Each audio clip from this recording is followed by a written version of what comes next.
नमस्ते। साप्ताहिक कार्यक्रम तर्क वितर्क में आप सब लोग के शानदार स्वागत करते जा। उम्मीद है कि आप जहां भी होइबा, जैसे भी होइबा, स्वस्थ होइबा और नवा बरिस जोन बा निमन से शुरू कर ले होइबा। भाई बहन लोग, नवा बरिस तो शुरू होल बा नवा रेजोल्यूशन के साथ, लेकिन हमनी के कार्यक्रम में जोन बातें और नयापन आनत है जा। और जैसे कि जानते जा कि हर एगो प्रोग्राम एगो विषय के लेके आवेला और तर्क वितर्क कार्यक्रम कानून संबंधी एगो प्रोग्राम है जहां पर ही हमनी कानून के विषय लेके तोहर तक आयला जा। ई प्रोग्राम के मकसद का है, काहे ई प्रोग्राम रख ले जा। ढेर कोई बात दुनिया में जो अपन अधिकार के बारे में नहीं जाने लन जा, और एगो व्यक्ति जब जन्म लेवेला तब से कानून ओकर पर लागू होई लगेला। जोन देश में जन्म लेवेला, जोन जगह पर जन्म लेवेला। एगो व्यक्ति जब जमीन पर जन्म लेवेला तब पहला डिक्लारे करे कि कौन देश में कौन स्थान पर ओकर जन्म होल बा। एगो व्यक्ति जब बातों में जन्म ले बा तब बातों पर ओकरे पर आधारित ओकर नाम भी डिक्लारे होवेला। तब भाई बहन लोग, जिस जानना जा जन्म से लेके मरण तक कहे कि व्यक्ति मर जला पहला लाफिदाविद करे के, आबी देश से निकाले के, इस सब जोन बा कानून के साथ जुड़ल बा। एगो देश जहाँ पर कानून के पालन होएला उ देश एगो सभ्य देश है, प्रगतिशील देश है। जोन देश में कानून नहीं रहेला वो एगो जंगल समान रहेला और व्यक्ति जंगली समान। तो आज के कार्यक्रम के विषय के बारे में सोचत हुई बा। गैल बार हमने बात कर ले रही जा इंश्योरेंस पर, फिर वादा कर ले रही जा कि ढेर कोई जोन बा महामारी कोविड-19 के चलते कितना कोई ग्रस्त बा, कोई जीवन नहीं सकता ले जाए, कोनो कंपनी जोन बा नहीं सकता दुगो बुध ज्वाइन करे और कंपनी जोन बा कगार पर चल बा बन हुई के। तो ई प्रकार से दिखत ही जा कि सरकार बगल से ढेर मना फैसिलिटी दियल जात बाते, लाभांक डेवलपमेंट ढेर मना लोन दिया था एसएमई लोग के, जिनमें से जा अपन पैर पर खड़ा हुई। लेकिन आज उ लोन पर बात नहीं करब जा, हमली दिखब जा आज कानून के पोथी में, कानून के किताब में लोन के अर्थ का है, ओकर साथ कौन कौन रूल्स एंड रेगुलेशन, कौन कौन कानून जुड़ल बाते। हमेश लेकर आज भी हमने के मेहमान होन श्री कपिल देव रघुनंदन, जो पुरान माजिस्ट्रेट लेजिस्ट भी हवन, और आज हमने के साथ एगो आवोका बैठल हवन, और ऐसे एगो आवोका जो पकल बा, पकल का मतलब मिया अपन विषय में। तो कपिल देव जी, पहला सवाल तौर से ई पूछब कि तोहर नजर में जो ना कानून के नजर में एगो लोन के मतलब का है? हाँ, अच्छा, पहला चीज है एगो लोन, ओके डेफिनेशन बोलसा हमने बोलसा एकरे नाम बोलसा एम्प्रेंट। एगो आदमी को मजा पैसा मांगेला है, एम्प्रेंट ये लोन है। अब जैसे तो सब कोई हमने मॉरिशस में भाई लोग या दुनिया में जाने से लोन कहाँ मिलेला, एगो लाभांक के हमने जायजा से देखे में शुरुआत में हमने देखे से लोन का है, लोन एगो एम्प्रेंट है। जब एगो आदमी ओकर पोस्ट में पैसा बा या ओकर एगो परिवार बा, एगो धनिक बहुत बा, ओकर मजा भरल बा पैसा से, तो औसन आदमी के लोन नहीं चाहेला। बस कि काहे ओके नहीं बा कोनो डेवलपमेंट करे के या कुछ करे के, तो ओकर पोस्ट में पैसा बा, लाभांक में पैसा बा। अब तो जाने पोस्ट ऑफिस वो में कुमा जे है लापोस में भी आदमी तो अपन सेविंग अकाउंट में रखेला पैसा, तो वहाँ से कब रमासेला तो औसन आदमी के पैसा कब रहेला, तो ओके नहीं चाहेला जाके मांग करे के लाभांक से लोन। लोन एगो इंस्टीट्यूशन जैसे हमने बोल सब लाभांक वही देवेला। लोन दे के अगाड़ी वो पैसा दे के दो आदमी के जो एगो मनी लोन मान ला कि अभी जैसे जानते जा कि 10 तारीख के दिसंबर में लापे बुनिस सब मिल गल। हाँ, और ये काफी लंबा महीना है जनवरी के। जरूर। अभी जब पैसा खत्म हो जाए तो से पैसा उधार ले अब मतलब कपिल देव जी हमके इतना उधार चाहिए, काहे कि जानते हैं कि तोहर लगे तो हो ही बेकरी। यानी कि एकरो लोन बोलल जाला। हाँ हाँ, नहीं एगो तरह से एगो लोन वे है। जब एगो आदमी से एगो मांग करेला एगो पैसा, एगो लोन में मांगता, एगो क्रेडिट जैसे हमने बोलीला सहिया में हिया एम्प्रेंट के मतलब हिया मांग करत है सा एगो पैसा एगो इंस्टीट्यूशन से। हमने के मनी ऑर्डिनेंस बा, मनी लेंडर ऑर्डिनेंस रहल। पहले आदमी बहुत रहल जात रहल जो पैसा देवे लाइतेरे में, जहाँ 20,000 दे तो के बोले पापिये में लिखे 40,000 ये रहल। तब लाकू देखल कि सब मजा ठीक नहीं है, तब उसन के मजा आदमी के मजा अब पेमिवे ले लेलक नहीं देवेला गवर्नमेंट। फिर जब में भी दिखत है जा कि ठाकुर लोग रहत रहलन जा, पैसा उधार देवत रहलन जा, फिर अंगैतू पर ठल अपन कोंतरा उतरा दे के, हाँ, अपन या गहना ना दे के, तो यही प्रकार से वो परंपरा चलले आल। हाँ। लेकिन कब से ये कानून लागू होल, जैसे बोला जा कि बैंकिंग एक्ट जारी करल गल, ढेर लेता नहीं होल, पर कब से ई लोन जोन बा कानून के पोथी में आल ऑफिशियल में? हाँ ऑफिशियल में ई तब से रहल बैंकिंग बैंकिंग के कब शुरू कर लेन सन पहला शुरू में एगो सेविंग अकाउंट रहे सब आदमी के कुमा जब नाम नहीं बोल सब कौन कौन है में आ कैसे आके घर में एगो वान आवे घर में पैसा कुमा जे जोन जोन आदमी से क्यों के दे के तो उरा मासे तो एगो सेविंग करतल उला बैंकवा में ला बैंक मोबिल। हाँ लामक मोबिल लाइन में देखबा बहुत साइसन बा नहीं बोल सन मो अभी तो उ देखबा उ लोग शुरू कर कैसे तो यही नहीं देवा आल लाभों के कि बोलन सन देख हमनियो अब कुमा जे हमनी आपसे तोर घर घर रमासे वो सेविंग कर तू पैसवा कामूम कर ले हुआ जहाँ लामो काप्सन में नीते जमीन के हई गाड़ के कुमा जे रख ले हुआ मतला तरे आके हिया कुमा जे हमनी के द ऊ में तोरा लेते मिली तो तब से शुरू होल बा ई पहला चीज सेविंग अकाउंट हम बोले खोजत हई ये लाभों के से तो को ट्रांजैक्शन से अब हिये से शुरू होल में सिल्मा हई कले कले देखबा कुमा जे लाभों बहुत सा अपन पैसा जोन होके रहेला उ का करेला क्लियंवे के पैसा उ हई हई कुमा जे हई उधार देवेला और बदला में ओके लेते मिलेला ओकर आमदनी हई है लेते। हाँ ओकर लेते रे तब को लेते से अपन कुमा जे बिजनेस करेला तो उ कुमा जे अब देखला हिया जब एगो आदमी के एगो अकाउंट बा एगो सेविंग अकाउंट बा एगो बैंक में एगो पैसा बा या पोस्ट ऑफिस में बा उ आदमी के नहीं कुमा जे चाहेला पैसा पसकी ओके चाहे तो वहां से जाके निकाली में हिया हमनी देखिला स ई एगो कुमा जे चीज है जब एगो आदमी के चाहेला एगो पैसा अभी देखो सब कौन कौन बिजनेस में लोन मिलेला तो ऑप्शन आदमी के अब ओकर दूसरा नहीं बा कोई ओके पैसा दे के तो के जाई के चला एगो लाभंक में जाई एगो लोन मांगी एगो अफायत मांगी। पर जब बात है जाके एगो लोन ले बड़ी आसान बात कपिल देव जी तो बात है कि हम जथे काल एगो लोन ले काहे कि हमके घर बनाए के बा या लइका के जो निजी काशों बाई कर पर चर्चा करब जा भी थोड़ी देर में लेकिन जथे एगो लोन ले बड़ी आसान बात बोले कि एगो लोन ले पर एगो लोन ले के रूल्स एंड रेगुलेशन हाँ जी क्राइटेरिया क्रिटेरिया बा हाँ जी तो तोर से जाने खुद कौन कौन क्रिटेरिया पर लोन दियल जरा या लेवल जरा। अच्छा क्रिटेरिया आने के गाड़ी हमने देखिला आदमी मांगेला काहे एगो लोन तभी हई में स्पीक करब सा काहे एगो आदमी मांगेला एगो लोन जानेला हमनी कोई भी होई मन होई मजे एगो काम करे के एगो फिनांसे करे को जता एगो घो पोसे जैसे कुमा जे अभी तो देखबा मॉरिशस में हर आदमी के एगो रेव है कि कब एगो कंस्ट्रक्शन करी कब एगो जमीन खरीदी हाँ जैसे बोला जमीन खरीदी या एगो कंस्ट्रक्शन करी बस कि जोन आदमी बा अभी लोकातेर बा ओके तो दिन रात सोचता ही भगवान कब हमारे यहाँ पैसा रही एगो जमीन जैसे बोला कि नहीं या एगो कंस्ट्रक्शन करके मैं हियाँ कब देखा था ओकर पोस्ट में कुछ पैसा नहीं बा तो ऐसा आदमी के अब जाला एगो पोजे जैसे मिला व्याप बा ओके मन बा मजे पोजेवा ओकर रियलाइजे करे के तो उजाला एगो लोन मांगे। अब देखा ये खाली नहीं जैसे तू तो बोल दे रहा मजे जमीन कब खरीदे के आज मॉरिशस में एगो जमीन खरीदबा एक सुनैया अभी के लइका जोन हमर मजा है हम दिन रात ही कमुआ में करीला जमीन के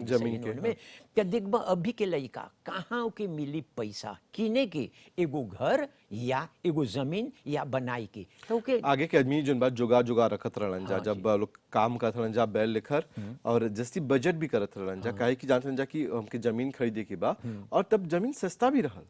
पर पहले जैसे बात है कि वैपेया सकी तोरा वैमिल में मिल जाई पर अभी जोन बा वो माटी हमके मॉरिशस के माटी सोना हो गल बा सोना कहाँ जामा हो गल बा। हाँ मिस्टर भाई जरा मैं एगो चीज हमने के याद करे के चला जब हम एगो एग्जांपल होता है हमारे पिताजी उस पोकुआ में कब किने एक पेस सिपा एक त्वाज माटी बड़ी बोमा से मिसल में वो बखत तो वहाँ के पैसवा अनमन अभी बराबरे बा बस कि वो बखत के एगो सिगदोज एक 3 गो सिगदोज तोहरा मिली 1 सू में 3 गो 1 सू में अभी कहाँ तो सिगदोज वो तो लगते नहीं ला चीनी तो सिगदोज के बात कर रहा था पर सुए तो नहीं लौकता आई का सुए नहीं लौकता तो जब जान रहे आई में तो अरे सू हम तो सुआ के यादें नहीं कर ली सिगदोजवा के को मैं बताई 3 गो मिले 1 सू में मिले बे अभी के लिए मिसल में हमने के माँ बाप जानत कैसे सेव करी कैसे हई मत आज खाना नहीं सब अपन डिपेंस करके सू पहले के देखला माँ बाप का करे मुसवार में बांध के वो ऊँट के कुमा जे हई रमासे ओकर पैसा वो यहाँ रखले बा कैसे कल्ले बनैले बा हाँ बन भाई लोग काहे कुमा जब कुछ करलन से नहीं अपन जिंदगी में ये रमसलक पैसा एगो सेविंग करलक मैं अभी के लिया दन लइका लोग के नहीं आवत नहीं समय कि नहीं सेविंग करेला मैं एगो खरीदे के एगो जमीन एगो खरीदे के एगो घर बहुत मुश्किल हो गल बा। तीसरा चीज जब एगो लोन काहे नहीं ले सा एगो घर तो बना दिले बा माँ बाप खुशी है सर हमनी के फामी अब गांजी होल बा पर घर भी पुरान हो जाला ना भाई है, कपिल देव जी। हाँ। और हर कोई के एगो सपना रहेला कि जब जइबा एगो मुसलमान में दिखबा त बड़ा बड़ा महल खड़ा होता। हाँ तो जी। हमरो एगो सपना एगो घर बनाए के जहाँ पर एगो पिसिन रही, हाँ। एगो बहुत बड़ा गागाज रही, एगो निमन सीमा रही। है सब कोई के सपना आगे कहाँ ये सब शुरू कहाँ कइल रहल जाए? आदमी के मजा मिसलमा यही जो नमी के माँ बाप सिखैले बा ये आज हमने के कुलते करते हैं काल के लड़का के हमने नहीं जानी रहा तो अभी देखा एगो आदमी ओकर माँ बाप बना दिले बा घर बोले अभी एक भन नहीं बा हुआ देखबो के घर बना के नीचे बा बोले जाने ला हमके हमर बेटवा के एगो पेमी दे देलै एगो हई कर लेतास एगो चढ़ाई के। लेतास के एगो सी एलेवाशन ऊपर घरवा के बनावत ओकर दलवा में हो तो ओकर के और के पहला चीज है ओके मन बा बनाई के तो यहाँ तो पैसवा नहीं बा तो देख बा ढोगले जाई ला बंकुआ यहाँ हुआ मांगी एगो लोन मांगी एगो कोई के घर सब मिल गल बा तो रोज दिन पाखी उ सब सबन मन देख ले बा मेम कालिते बा या गोलासा माजुते करे बा रेनोवेशन करे को जाता तो रेनोवेशन में ढनाढन पोस्ट में रही पैसा तब तक बा रेनोवेशन रेनोवेशन करे या एगो लुटो किने के मन बा है का का? एगो का लोन। हाँ अभी तक तो हरवे लोतवा हम कब देखले कितना जोली था हमरे बोली कब हम मजे सकती ई लोतवा किन ले मैं सिनेमा का होला गभिया मारत बा। हाँ, नहीं सब एगो हई है मैं सिनेमा सोचा था उ बकत वाली पैसा ना चाहेला हम देख के भाई धर्म के लोतवा देख के तब हमके मन बा अवसन करे के सिनेमा हमके जाने के चाहला कि हम सकब तारल देखब सकब सा खितिया जैसे बोला हम उसे करे कि बा कि नहीं मैं ये सब चीज हमने के दिखिला सा हई मजे एगो चीज एगो लोन मांगिला सा अब जाने लायक बान आदमी आज मॉरिशस में हो गल बा ओके मन बा शादी कर ले के एगो जोली छोकरी देख ले बाबू के मन बा शादी करे के पैसा अब नहीं बा यहाँ उसमें। पैसा नहीं बा पहले को जमाना रहल एगो शादी करबा तब बहुते पैसा लगल अभी तक है ओकर हार उर गन बा उ सब भूल जा तब ओकर चीज कब ओके एगो शादी करे के बड़का पैसा एगो अच्छा एगो सानिते अभी आल बा शिक्षण हाँ 50 जना में आदमी हाँ। त तनी आगे कम हो तक जाई तंबू सेवा और कैसे बम्बू काट के तंबू खड़ा करते रंजन लाता हूँ पहाड़ा डाल के। और चौथारी में तो बोला नहीं भैया हाँ। जितना आदमी शादी में नहीं आवे चौथारी में उतना चलावे। हाँ, तो खाई लेकिन पिए में। अभी तो लिमिटेड बा हाँ। यानी कि अब तक बच्चू ने हाँ। कैसे हमके भाई यानी से शादी करलक न्योता नहीं दिलक हमने नहीं, के नहीं, हाँ। ना चौथरिये में बोलेला हाँ। तो गिनल जनल परिवार के 10 जना आसपाका हाँ। और उससे शादी होता है यानी कि खर्चा भी कमती होता है। हाँ आले तो एगो बोली के सोच ला उ सब नहीं रहले सानिते रेस्ट्रिक्शन जैसे हमने बरसा कितना के चाहत पैसा दी में मिलियन मिलियन लगेला एगो शादी में मैं तो उ आदमिया की शादी तिया छोकरिया तो देख ले बा बस कि यहाँ तक खुशी हो गल बा बोले नहीं पंगार दूसर को के खुश हो जाई सदिया जाई। चाहे ला भाग जाई सदिया तो चाहेला करी की तब ओके लोनवा ना चाहिए पैसवा ना करी तो यहाँ जाई मांगे जाने ला हमने के क्लियर कितना होइला पहला चीज हमने कोई बोले जाने तोरा एगो काहे काली होता माता जी तो बोलिए माला एगो डिवोर्स के विषय में हमने ये तो करेक्ट बा मेरी कमो तो ये है तो बोले फिक्र नहीं बा मैं कितना तोहर लगी अब हमने के मजा वो का कितना लगे तो एगो फी बरसा बोलिए अरे बाप उठना अभी तो हमारे यहाँ उतना पैसा नहीं बा जाने ला हमके एगो लोन जाइला मांगे अब लोन जाई मांगे लोन अपूवे हो जाए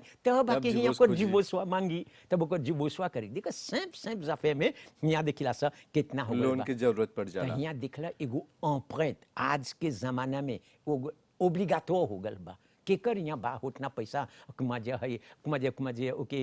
नहीं छाला गो लोन हम बताई मॉरिशस में 95% आदमी लोन पर जिए लोन पर जिया लोन पर जिए लोन सकला देखबा कि बड़ा बड़ा घर खड़ा कर थंजा बड़का बड़का लुतो पर तोहर फीस दे पेवा जब लोनवा कटाला तो उ कोई नहीं दिखे। हाँ सेल ई तो सही मतलब तब उ रोवेला लोन अब चाहे देखो सर लोन के ओकर प्रॉब्लम हो कैसे है। अब देखो यहाँ का करन सन हई पैंडेमिक जे कोविड 19 जोन आल कितना नुकसान आदमी के बिजनेस में होल बा या रेस्टोरेंट हो बुलंजे हो या कोनो लोटे लुल के सब छोटा आदमी में जे जोन छोटा छोटा बिजनेस करे काहे कि देखब जा ई महामारी जो ना कोविड 19 जोन बा सबके घुटना के बल पे आजेनू करवा दिले बा। खाली मॉरिस में नहीं है नहीं, पूरा नहीं, विश्व में नहीं, देखा हाँ, जा हाँ। कि ई महामारी के इलाज से जितना भी बिजनेस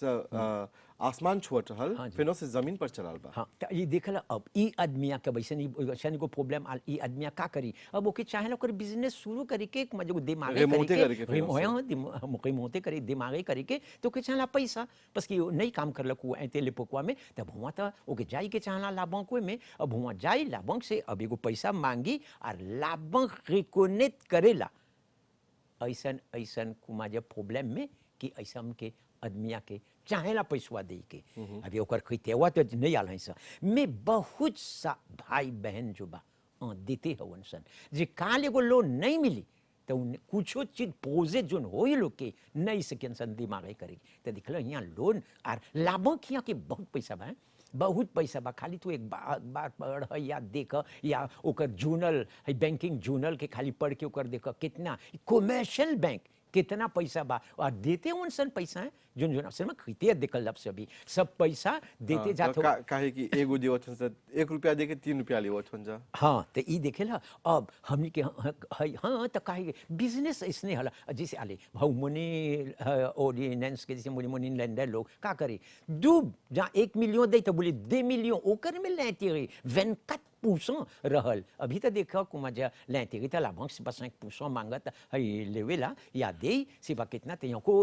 सकल लाई बोले कुमा जा हाँ, कोरे लेकिन उ dépend कौन लोन लेवत हो, कोनो लोन के अभी भी ज्यादा बात हाँ, कोई 12% तक जैसे अभी। कि होम लोन के 5% सकेला होई, पर हाँ। पर्सनल लोन के कबो 11 हाँ ये बताइए 17 12%। हाँ हाँ। 12% बा एगो बोली कि अब तो देखा यहाँ का बहुत सा आदमी देते हो गल बा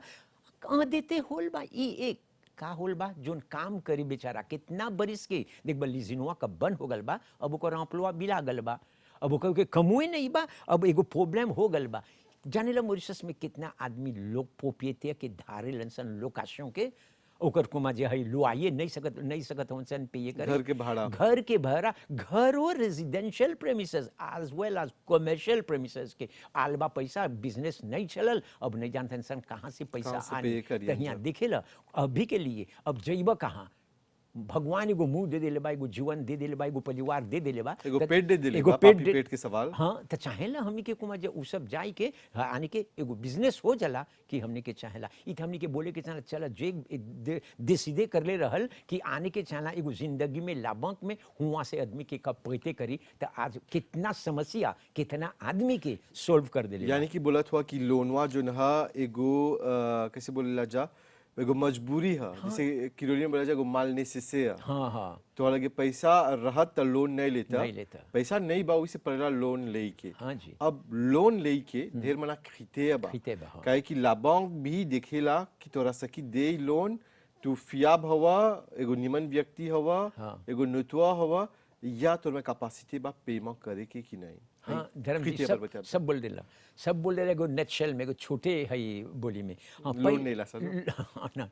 हम नहीं बोला ले ले वो नहीं ले ले हुआ मैं सिनेमा एगो बात बताई एगो खरीते बा हमनी के कुमा जे ले के कब एगो लोन लाभा कब देवेला पैसा कौन चीज देखेला पहला चीज हमनी देखेला सा रेजों एम्प्रेंट कौन रेजों के एगो आदमी ओकर लाभंक में आलबा माने जवा के ज्वाइन करके बैठल बा कारण बोले आप पहला चीज जब बोले हाँ भाई मैनेजर जी आल हई तोहरा देखे तो बोली कौन सी के तो बोले एगो है एगो लोन के एगो लेन लेवा तो पहला चीज बोले अरे काहे आलो बोले लोन तो ओकर रेजों अब वो देखी बोली जाने ला हमर एगो बिजनेस हमके मन वास्तव करे के काम नहीं कर ले हैं या काम करत रहनी कि अब देखो तो हमके चाहे एगो पैसा एगो बिजनेस को मजे हम शुरुआत ई हमर एगो नीदे दलने हैं एगो पोजे जैसे हमने बोली ला सर एगो बिजनेस ओके खड़ा खोजत हैं या पोजे हुआ तो ओके बोली अच्छा करेक्ट बा इधर तोहर बा अभी तारिल देव सोकर पापी तो बोली ऐसा एगो बिजनेस करे थो तो ओकर खू ओकर मजा कॉस्ट कर बजट हाँ ओकर बजट ओके ई देखा था ओकर मजा ई फिर सब फॉर्मल मांगत हैं देखिए अभी तारिल सब हो जाए वो तो नहीं हो दे या दे बस अब ओके वो अप्रूव नहीं हुआ अंत में आके छूट जाला हाई का तो ओके बोली नहीं लिखे को लेत पितार की तो हर है अप्रूव नहीं हुआ तो यहाँ सब ओकर से बोल देला ओकर खू लगी ऐसा को बिजे होई ऐसा को पोजे होई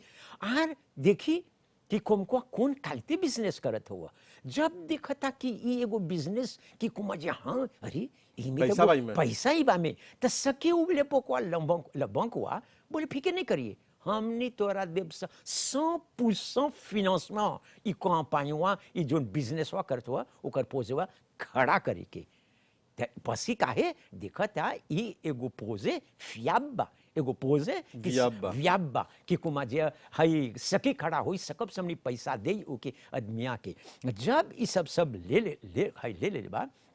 तब देखी तब उ सोची देखी या नहीं दे या कौन सी अभी देखब सा कैसे आर अभी यहाँ नहीं फिनी होल बोलल से आदमी के बोले हमके मन बाई तभी तो मांगी एक बार चीज हाँ बस बोर्ड में भी पास हुआ ना हाँ बोर्ड में पास नहीं है चाइना और दूसरे के वो मने जो तभी तो यहाँ पापी खाली भरता देखा था तो हर कुमा जे ओकर देखा था ई जोन चीज बोलत हुआ का होई सकल लाई कि दे कि नहीं अभी दूसरा चीज का करी अब देखी कैसे एगो आदमी आलबा बिजनेस उस नहीं करी खोजता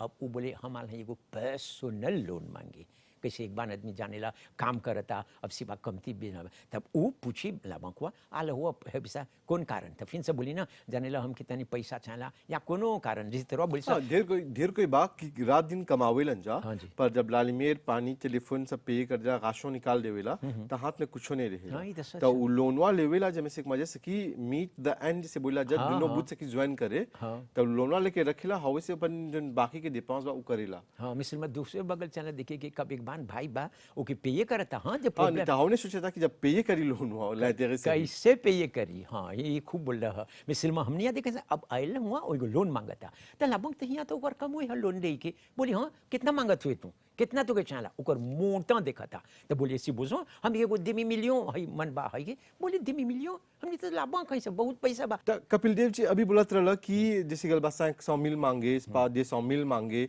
वो रकम मांगे तो खाली ऐसे ही उठा के नहीं दे दी बस डिपेंड हा व्यक्तिवा कौन प्रकार के काम करता कितना कमावता कितना पैसा रह जाता थे ओकर डिपेंस पर कैलकुलेट हुएला और ढेर कोई जोन बा से देते बा अभी ता और एगो जोन है जब मगाजा में एगो मेप किनला नहीं पे करला तो उ तोहर एगो कैसे बोला जाला एगो चीज बा लाभंक